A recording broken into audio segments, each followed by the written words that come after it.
Almost 2,500 years ago, Aristotle asked a set of questions that still haunt politics today. Should the wealthy few rule or the poor majority? Should we mix them into a balanced constitution or put our trust in one powerful ruler?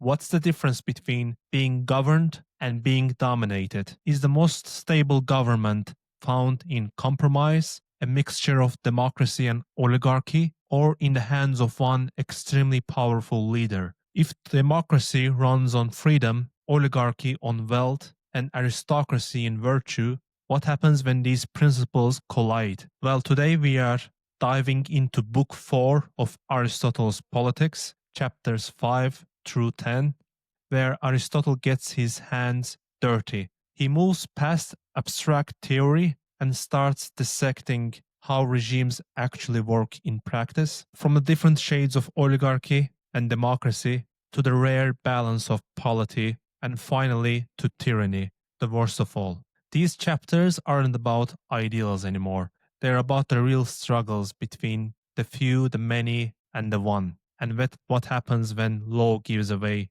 to raw power. If you enjoy these episodes, make sure to like, subscribe, and share. You can find this podcast on YouTube, Spotify, Apple Podcast. And for more daily content, follow me on Instagram at philosophy.everyday. And don't forget to check out the earlier episodes in this series if you want the full picture of Aristotle's politics. And here's a little teaser. Alongside these solo episodes, I've got guests conversations coming up too. One on artificial intelligence with a leading expert, another on postmodernism, and one on World War II. So stay tuned. A lot of exciting discussions are on the way. Okay, back to the book, chapter 5. After laying out types of democracy, which we have covered extensively in the part 9, which I recommend checking out, Aristotle now turns to oligarchies, the rule of the wealthy few, another regime that Aristotle considers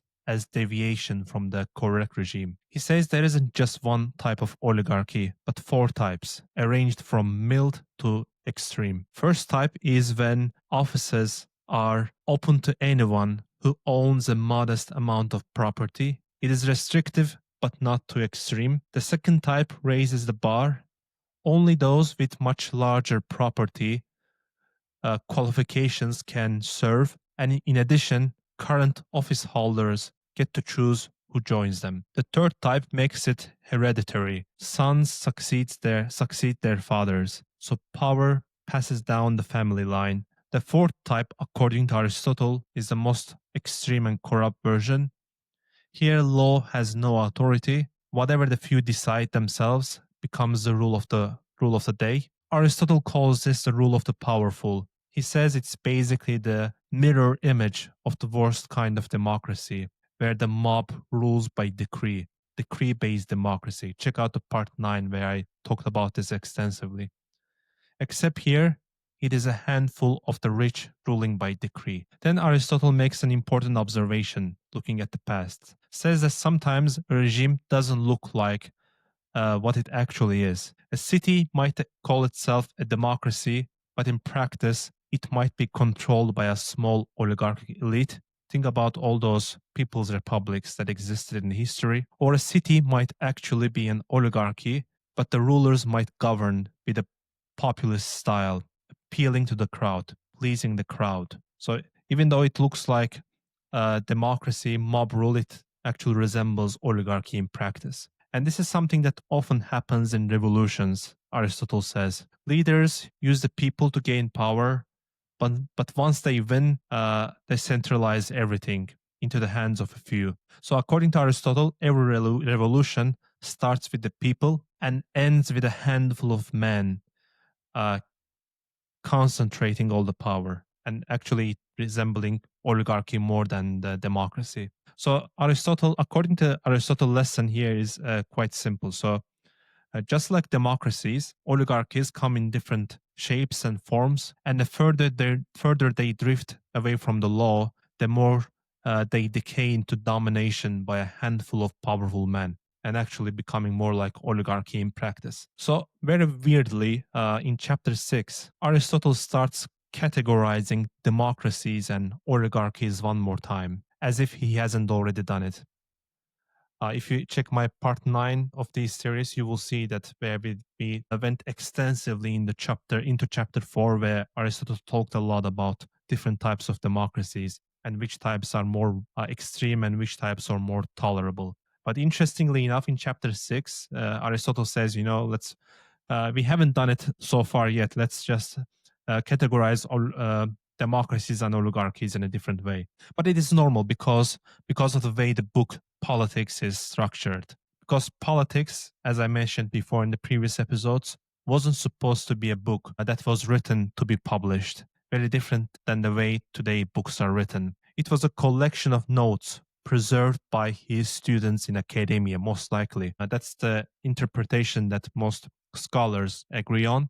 So these were lecture notes, most likely, preserved by students, and sometimes that's why he circles back to the same topic with a slightly different angle. So this chapter is very messy, chapter 6. It has a lot of interesting insights, but it's very messy. It's worth digging into because Aristotle hides some of his most timeless insights here regarding what is the incentive for participation in politics. I think it's very timeless as it resembles even modern times. So I'm going to try my best to summarize them. This time in chapter 6, his angle is simple. Who actually takes part in politics and why? In democracies, sometimes everyone shares in power. Sometimes only some people do. So it depends a lot on whether people even want to participate. For example, Aristotle says that those with moderate property are usually content to let the law rule.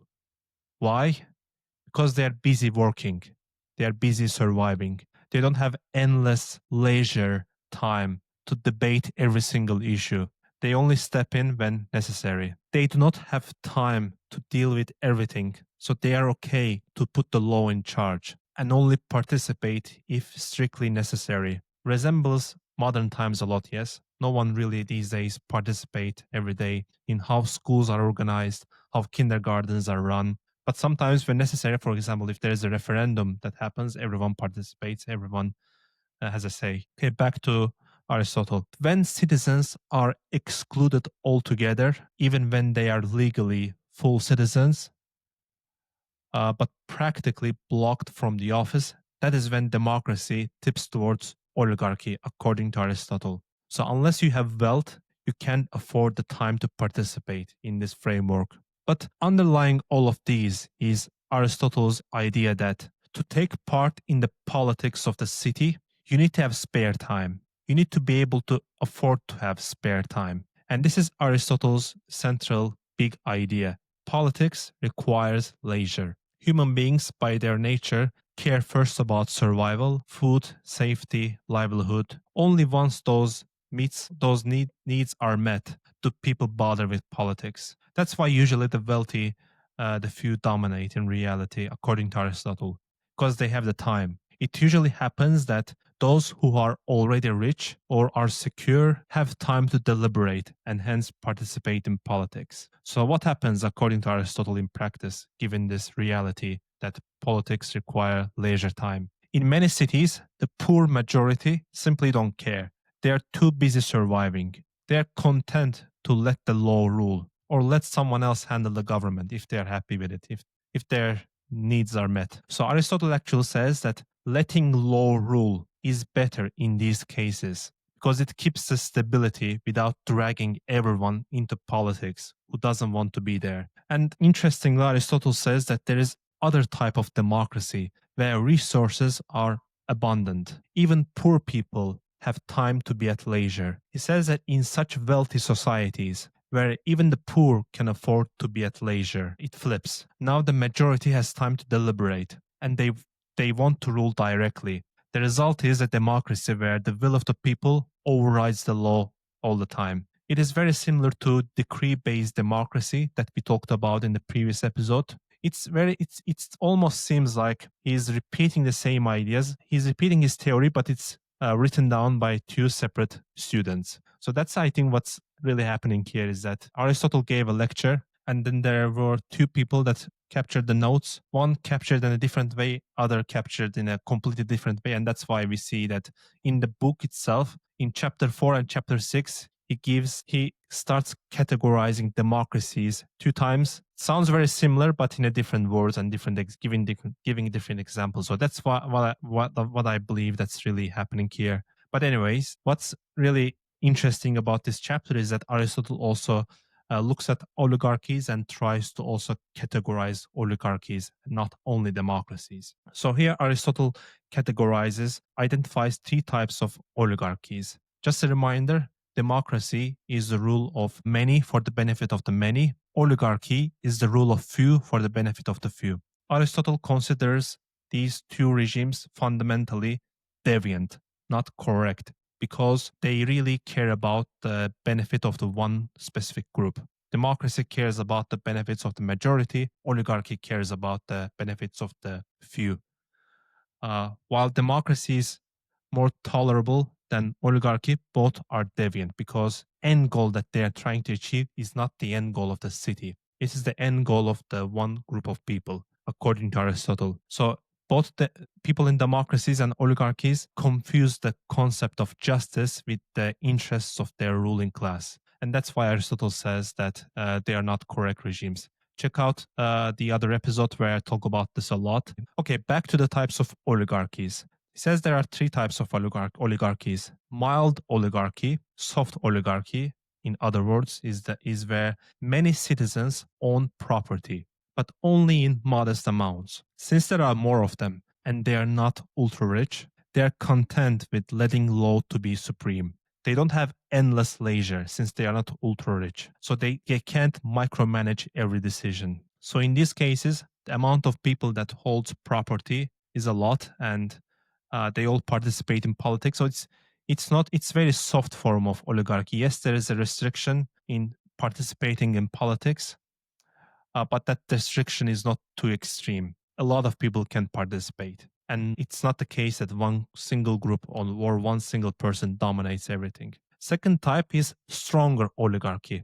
Okay, it's a little bit different. Fewer citizens take part in the office, but each with huge wealth. They can dominate politics and restrict who can enter the club. They still let law function sometimes, but only because they are not yet strong enough to ignore it. Okay, what happens when the strong oligarchy becomes even more extreme? Then we have extreme oligarchy, according to Aristotle. Here, the ultra-rich, very few people, monopolize everything, including the access to office. According to Aristotle, in these types of societies, offices pass from father to son, rule of law disappears, and this almost resembles one-person rule, according to Aristotle, just divided among a handful of dynasties. So key point to remember here is that in oligarchies, what is the amount of property required to enter the politics? If it is not very extreme requirement, if you can enter politics even with the modest property, yes, it is still oligarchy because ruling is based on the wealth that you have. But that's like a soft form of oligarchy. But if restrictions go higher, then only few people can participate in politics, and then it turns into extreme oligarchy, and then rule of law disappears. So mild, soft oligarchy, stronger oligarchy, and extreme oligarchy, according to Aristotle. But what is the Aristotle's overall point here? Whether in democracy or in oligarchy, participation depends on the well-being, the willingness to participate. That would be the right way to put it. The willingness to participate in politics depends on well-being. If you are poor, survival takes priority. But if you are wealthy, you have more leisure time. So you see more meddling in politics. So the more power and wealth concentrate, the less law matters and the more unstable the regime becomes, according to Aristotle. But the central point here is that politics, according to Aristotle, requires leisure time, and leisure belongs to the wealthy. But where the middle class is stable, according to Aristotle, the laws dominate. But where inequality is extreme, the populist decree and direct majority rule often rise. That's about the chapter 6. Chapter 7 is another messy one. It's also a bit funny the way it is written. Aristotle says at the beginning, finally, let's talk about polity, the regime we have been waiting for, but we have been ignoring so far.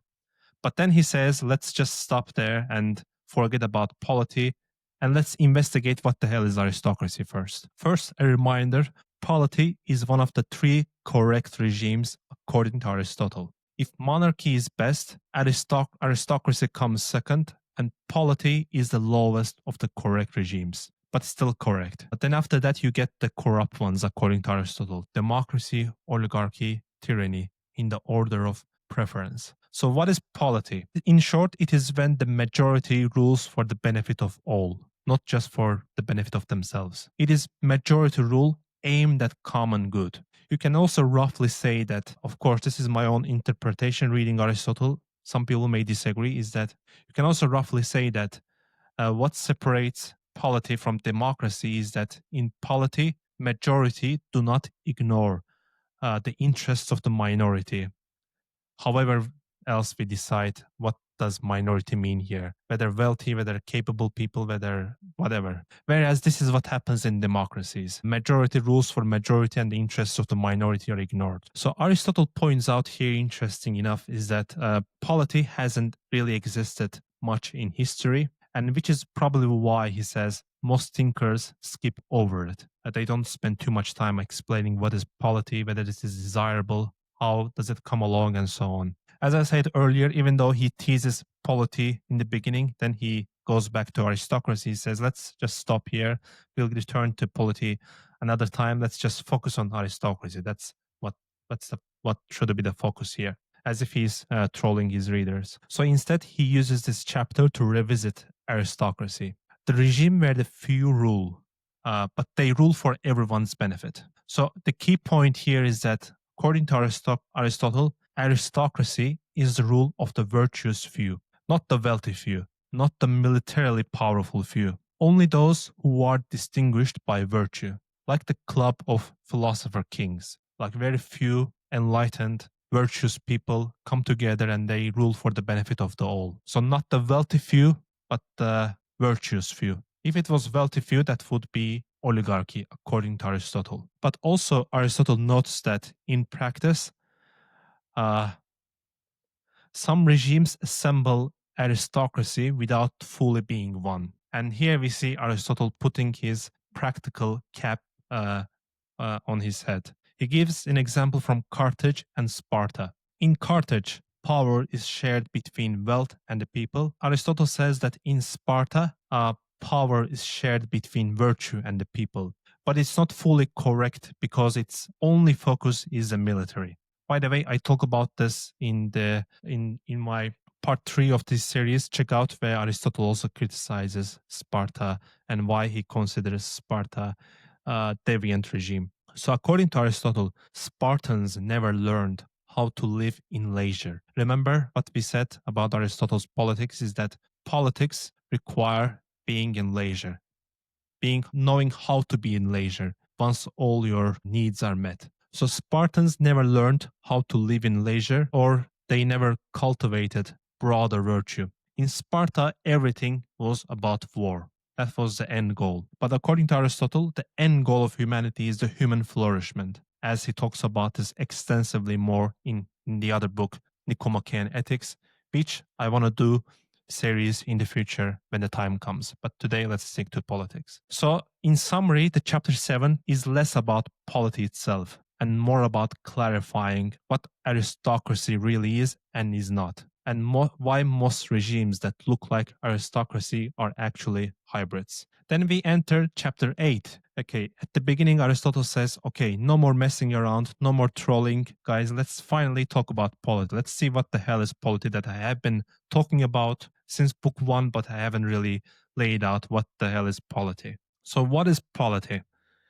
Simply put, okay, this is another definition, but again, remember what I said in the beginning is that this is politics as a book is very messy in terms of how it is organized because of most likely the different notes preserved by different students. Because we gave a definition to the polity in chapter 7 and we give it another definition to the polity in chapter 8. But regardless, it's still insightful. and they do not contradict each other in very strong ways. So I believe it doesn't really change the main ideas in the book. So back to polity. So what is polity according to Aristotle? Simply put, it's a mixture of democracy and oligarchy. So according to Aristotle, polity takes the good parts of each system and blends them into something more balanced. Democracy and oligarchy, according to Aristotle, are incorrect and deviant regimes. So Aristotle says that what polity does is that it takes the good from each of the system and then creates something more balanced out of these two systems. Aristotle says that polity as a regime often gets misunderstood. People look at it and say, oh, that's just a democracy, or that looks like aristocracy, or that's just a soft form of oligarchy.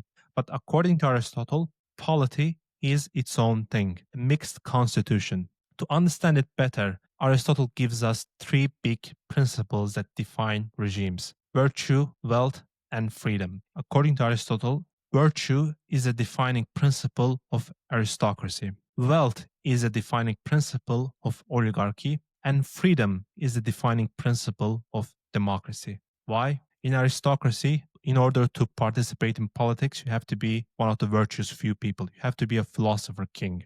In oligarchy, in order to participate, you have to have some kind of property wealth. Wealth is the restriction in oligarchies. But in democracies, freedom matters the most. So if you're a free citizen, that means you have to be able to decide on everything, basically. Your ideas, your opinions are the same regardless of anything, regardless of your virtue, regardless of your wealth, and regardless of your education and so on. And that's why Aristotle criticizes democracy as it was understood back in 2500 years ago. Of course, the understanding of democracy back then is not the same as the understanding of democracy as of today. Democracies of the back then is a place where sometimes rulers would be selected by a lottery because they would say, virtue, wealth is not really important. Education is not really important. What matters is that we are all free. We are all free citizens. That means all of our, whatever we all say has the equal value. Okay, back to the polity. According to Aristotle, polity then is a mixture of wealth and freedom. Remember three defining principles that we mentioned: virtue, wealth, and freedom. He says polity is a mixture of wealth and freedom. Aristotle says that aristocracy is a step higher than polity because aristocracy is wealth plus freedom plus virtue, considering all of these three in different degrees, and the virtue being the most important one. In aristocracies, virtue plays the role of gatekeeper regarding who can enter politics. And as a result, few people rule in aristocracy. That's why Aristotle ranks aristocracy above polity. But both polity and aristocracy are correct regimes because they aim at the common good. That's their end goal. I believe in practice, polity, the way Aristotle defines the polity, leans closer to democracies of today in the 21st century. Aristotle says that in practice, polity usually leans closer to democracy because the poor and the free are the majority. But there is an oligarchic element to balance things out. Property qualifications or any other qualifications, or giving more weight to certain roles, prevents it from collapsing into pure mob rule. That's why Aristotle says polity as more realistic than aristocracy. Even though in pure theory, he says aristocracy is better than polity.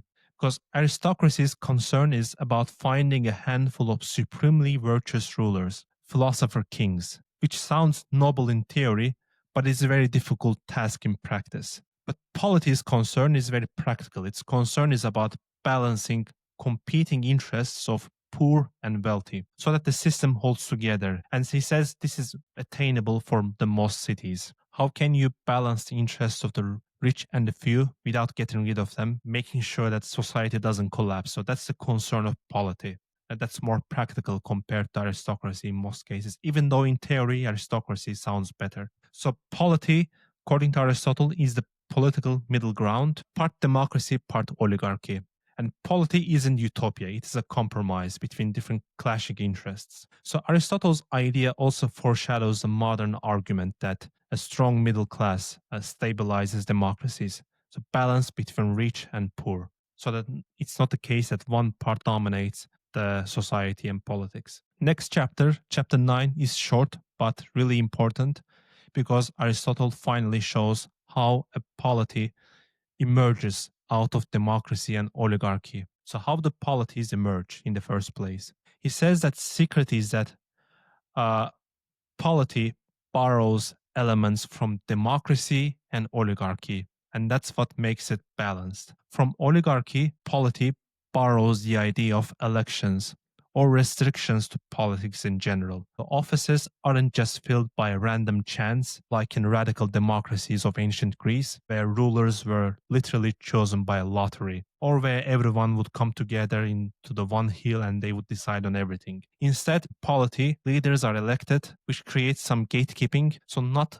everyone automatically decides everything in polity. But here's the difference. In oligarchy, the gatekeeping is based on wealth, according to Aristotle. Only the rich are eligible. In polity, there is no wealth requirement. So that's what it borrows from democracy. Offices are open to all free citizens. Anyone can prove themselves, but it's more structured, it's more balanced. It doesn't happen automatically. There is some restriction regarding qualification, education, virtue, etc. So according to Aristotle, polity is kind of a middle ground, restrictive like in oligarchy, but also open like in democracy. And that's why Aristotle says if you want, you can call a polity both a democracy and an oligarchy. It is really a hybrid of the two. According to Aristotle, the point is that the polity emerges not by erasing differences between rich and the poor, but by balancing those two. That's why it's called one of the correct regimes. It is the least preferable among correct regimes, but it's the most practical, is most easiest to attain. So the secret to polity, according to Aristotle, is simple. Take the best of each, best of democracy and oligarchy, leave out the worst. Today, most systems use elections, which is oligarchic feature according to Aristotle, but open candidacy to all citizens regardless of wealth, and that's a democratic feature. That's exactly Aristotle's recipe for polity. Aristotle's polity is like saying we don't want unchecked populism or total elite capture. We want both sides balanced, so we want middle ground. So that's what Aristotle means by polity. In chapter 10, Aristotle now turns to tyranny, one of the deviant regimes that Aristotle identified earlier. But here's the thing. He says there is not much to say about it. Why? Because it is so obviously the worst regime according to Aristotle. So tyranny is the rule of one person, not for the benefit of all, but only for themselves. And it's critically, it is rule over people who are unwilling. No free person, Aristotle says, would willingly accept tyranny. So that's what separates it from monarchy, according to Aristotle. In a monarchy, one person rules for the common good, and people accept the rule. In a tyranny, one person rules for his own good, his or her own good, and people resist it. Aristotle even compares it to the relationship between master and slave. So tyrant doesn't govern like a statesman. He dominates like an owner. So according to Aristotle, the conclusion is simple. Monarchy is the correct regime.